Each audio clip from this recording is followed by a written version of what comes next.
Assalamualaikum warahmatullahi wabarakatuh. Saya Afif Nur Febriawan ingin menyampaikan suatu materi tentang aspek medis terhadap bahaya kelistrikan. Sengatan listrik atau yang sering disebut setrum merupakan bahaya yang sering terjadi akibat kelalaian manusia. Tersengat listrik atau yang biasa disebut kesetrum adalah peristiwa di mana terdapat aliran listrik yang mengalir pada tubuh kita. Hal ini dapat terjadi karena pada dasarnya tubuh manusia merupakan konduktor yang baik, di mana tubuh manusia sebagian besar merupakan cairan sehingga mampu menghantarkan listrik dengan baik. Arus listrik dapat mengalir karena adanya beda potensial antara kedua titik hubung, di mana arus listrik akan mengalir dari titik yang memiliki tegangan tinggi ke tegangan yang lebih rendah. Pada kasus kesetrum, tubuh kita menjadi penghubung antara peralatan elektronik tegangan tinggi dengan tanah atau ground. Oleh karena itu, arus listrik akan mengalir melalui tubuh. Hal ini sesuai dengan sifat alami listrik yang akan mencari jalan terdekat menuju bumi. Sebagai contoh, saat terjadi petir, di mana petir akan menyambar pohon atau bangunan yang lebih tinggi, karena itu merupakan jalan terdekat bagi arus listrik untuk sampai ke bumi. Ketika seseorang tersengat listrik, maka terjadi perpindahan elektron secara berantai dari setiap atom yang terpengaruh di tubuhnya. Atom adalah bagian terkecil dari suatu unsur, sedangkan unsur ialah zat tunggal yang tidak dapat diuraikan menjadi zat lain yang lebih sederhana. Atom adalah tubuh manusia atom dalam tubuh manusia berarti bagian terkecil dari unsur-unsur yang menyusun tubuh manusia. Perlu diketahui pula bahwa elektron ialah penyusun atom yang bermuatan negatif. Arus listrik merupakan aliran elektron. Lampu di rumah-rumah bisa menyala karena ada elektron yang diberi jalan melewati dan memanaskan kawat pijar di dalam bola lampu hingga menyala. Semua arus listrik akan menjalani siklus mulai dari tempat pemberangkatan listrik di pembangkit listrik lalu melewati alat-alat listrik di rumah-rumah dan kemudian berakhir di tanah atau bumi atau biasa disebut ground. Seperti yang telah diuraikan pada subbab sebelumnya bahwa tubuh manusia merupakan konduktor sehingga apabila salah satu anggota tubuh menyentuh listrik dan anggota tubuh lain menyentuh tanah atau ground, maka akan mengalir arus listrik melalui tubuh. Tubuh manusia merupakan jalan tercepat bagi arus listrik untuk mencapai ground. Apabila terdapat hambatan dalam tubuh, maka sebagian energi untuk perpindahan elektron tersebut berubah menjadi energi panas. Rasa sakit yang dialami merupakan akibat perpindahan elektron yang merangsang saraf secara berlebihan. Untuk mencegah agar kita tidak tersetrum, caranya sangat mudah, yaitu dengan memotong jalur listrik dengan menggunakan sandal karet atau alas kaki lainnya yang bersifat isolator saat sedang memegang peralatan listrik atau elektronik, sehingga tubuh kita tidak akan terhubung langsung dengan tanah atau ground. Tersetrum dapat membahayakan tubuh manusia karena arus listrik yang mengalir dalam tubuh manusia akan menghasilkan panas yang dapat membakar jaringan dan juga menyebabkan terganggunya fungsi organ tubuh, terutama jantung, otot, dan otak. Efek yang ditimbulkan oleh kesetrum antara lain kejang otot, nafas berhenti, denyut jantung tidak teratur, luka bakar tingkat 3, sampai yang terburuk adalah kematian. Aliran listrik yang mengalir pada tubuh kita dapat menyebabkan cedera dengan 3 cara, yaitu henti jantung, terjadi akibat efek listrik terhadap jantung, lalu dengan perusakan otot, saraf, dan jaringan oleh arus listrik yang melewati tubuh.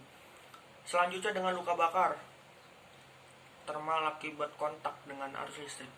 Faktor-faktor yang mempengaruhi perbedaan efek sengatan listrik yaitu 1. Ukuran fisik bidang kontak. Semakin besar dan luas bidang kontak antar tubuh dan perlengkapan listrik, semakin rendah hambatan instalasinya. Semakin banyak arus listrik yang mengalir melewati tubuh dan akibatnya semakin parah. 2. Kondisi tubuh. Kondisi tubuh korban maksudnya kondisi kesehatan korban. Apabila yang terkena serangan listrik tersebut dalam keadaan sakit, akibatnya tentu akan lebih parah dari korban yang dalam kondisi prima. Hambatan atau tahanan tubuh. Ketika kulit manusia dalam kondisi kering, tahanan tubuh menjadi tinggi dan cukup untuk melindungi bahaya sengatan listrik. Namun kondisi kulit benar-benar kering sangat jarang dijumpai. Kecenderungannya setiap orang akan mengeluarkan keringat, walaupun hanya sedikit. Oleh karena itu tubuh dianggap selalu basah sehingga tahanan menjadi rendah dan kemungkinan terkena sengatan menjadi tinggi. Tahanan tubuh ini dipengaruhi pula oleh jenis kelamin. Wanita dewasa memiliki tahanan tubuh yang berbeda dengan laki-laki dewasa. Tahanan tubuh wanita dewasa lebih rendah dibandingkan tahanan tubuh laki-laki dewasa. Oleh karena itu, arus listrik yang mengalir ke tubuh wanita dewasa cenderung lebih besar dan akibatnya tentu lebih parah. 4. Jumlah miliampere. Miliampere adalah satuan yang digunakan untuk mengukur arus listrik. Semakin besar arus listrik yang melewati tubuh manusia, semakin besar pula resiko sengatan yang ditimbulkan bagi tubuh manusia. Batas arus yang melewati tubuh manusia. Bahaya arus listrik yang mengalir ke dalam tubuh kita dipengaruhi oleh jenis dan kekuatan arus listrik, ketahanan tubuh terhadap arus listrik, jalur arus listrik ketika masuk ke dalam tubuh, serta lamanya arus listrik mengalami di dalam tubuh kita. Semakin besar dan lama arus listrik mengalir di dalam tubuh kita, maka semakin besar juga bahaya orang yang dapat ditimbulkan terhadap tubuh kita. Apabila seseorang mengalami shock sesaat, maka hanya akan menimbulkan rasa sakit. Tapi jika tegangannya cukup tinggi juga bisa berakibat fatal, meskipun hanya beberapa detik saja. Misalkan jika alirannya mencapai 100 mA, kemungkinan bisa menyebabkan kematian hanya dalam waktu 2 detik saja. Seseorang hanya akan bisa bertahan pada aliran yang kurang dari 10 mA karena masih memiliki kendala terhadap otot-otot lengannya. Jika lebih dari itu, kemungkinan sudah tidak memiliki kendala lagi.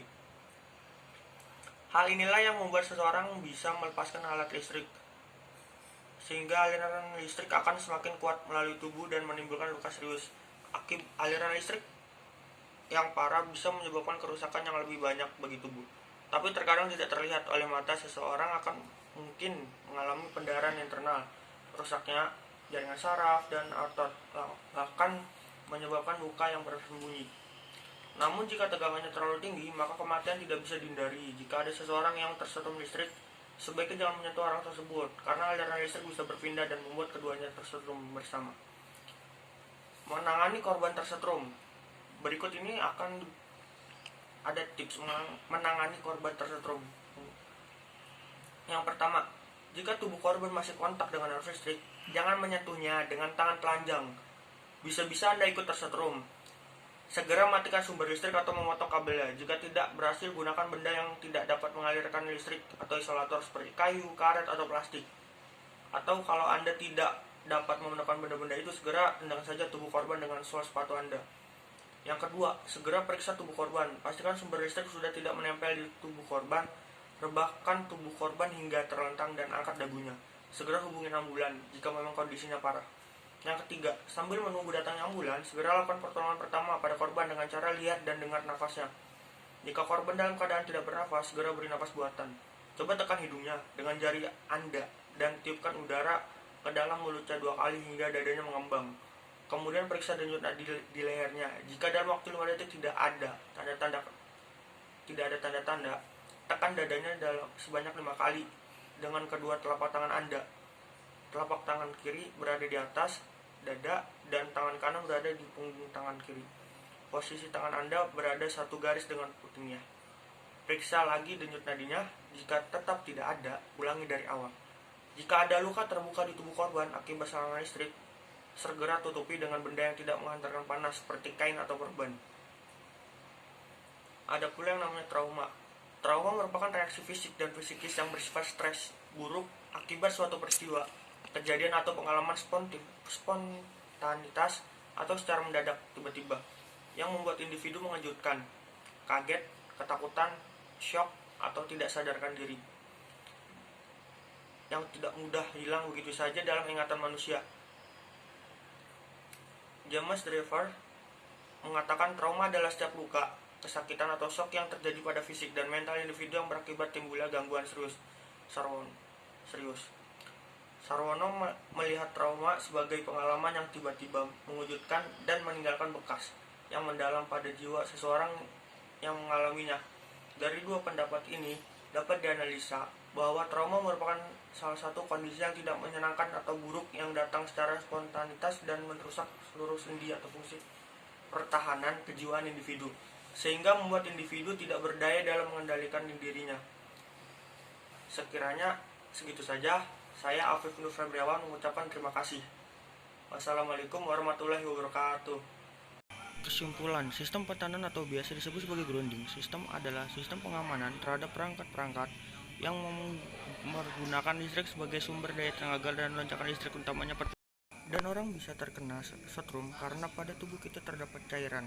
Maka dari itu, tubuh kita bisa terkena sengatan listrik. jika tidak menggunakan alas kaki yang terbuat dari bahan isolator. Sekian dan terima kasih.